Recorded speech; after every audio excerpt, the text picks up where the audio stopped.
এয়া হৈছে এমছ হস্পিটেল গুৱাহাটীৰ চাংচাৰিত এমছ হস্পিটেল অৱস্থিত আপুনি যদি কেতিয়াবা এমছলৈকে আহে তেতিয়াহ'লে আপুনি চাংচাৰিৰ হাইৱেৰ পৰা অকণমান ভিতৰত সোমাই আহিলে আপুনি এমছ হস্পিটেলখন দেখিবলৈ পাব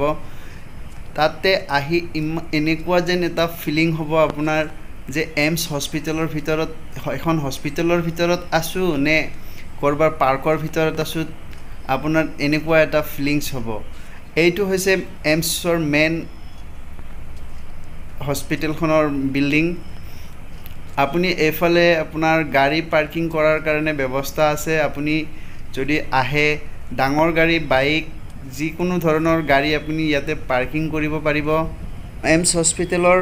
অপিডিএন ইমাৰ্জেঞ্চি সাৰ্ভিসৰ বিল্ডিং এইটো আপুনি এই বিল্ডিংটোলৈ আহিব লাগিলে এইটো ৰাস্তাৰে আহিব লাগে ইয়াতে আপুনি গাড়ী ৰখাই আপোনাৰ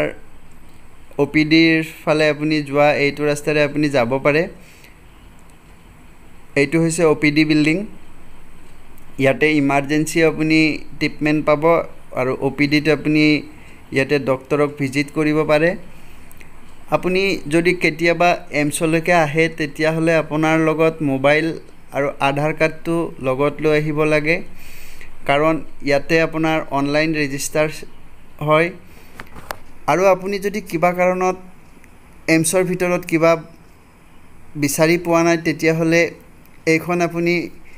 ফলকখন আপুনি পঢ়ি চাব পাৰে ইয়াতে ইংৰাজী হিন্দী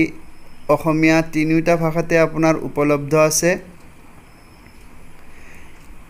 কিন্তু এমছ হস্পিটেলৰ ভিতৰত আহি এনেকুৱা এটা আপোনাৰ ফিলিংছ হ'ব যে এইখন হস্পিটেল নে এখন পাৰ্ক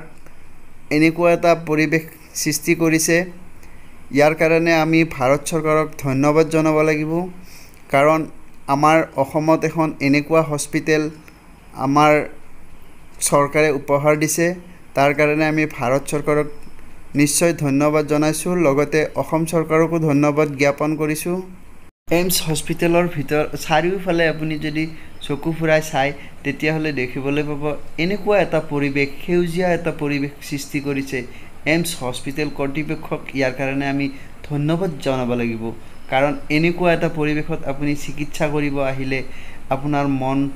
কেনেকুৱা এটা ফিলিং মনত কেনেকুৱা এটা ফিলিংছ হ'ব হেতু আপুনিহে গম পাব যে এখন পাৰ্কৰ ভিতৰত আহি চিকিৎসা কৰা যেন লাগিব গটিকে আপুনি এমছ হস্পিটেললৈকে আহিলে আপোনাৰ গাড়ী ৰখাৰ কাৰণে কোনো ধৰণৰ চিন্তা কৰিব নালাগে আপুনি সৰু বৰ গাড়ী যি কোনো ধৰণৰ গাড়ী আপুনি লৈ আহিলে ইয়াতে গাড়ী পাৰ্কিং কৰাৰ ব্যৱস্থা আছে আপুনি কোনো ধৰণৰ অসুবিধাত নপৰে এমছ হস্পিটেলৰ ভিতৰতে এনেকুৱা গাড়ী ৰখাৰ কাৰণে আপোনাৰ নিৰ্দিষ্ট ঠাইৰ ব্যৱস্থা কৰা আছে এই বিল্ডিং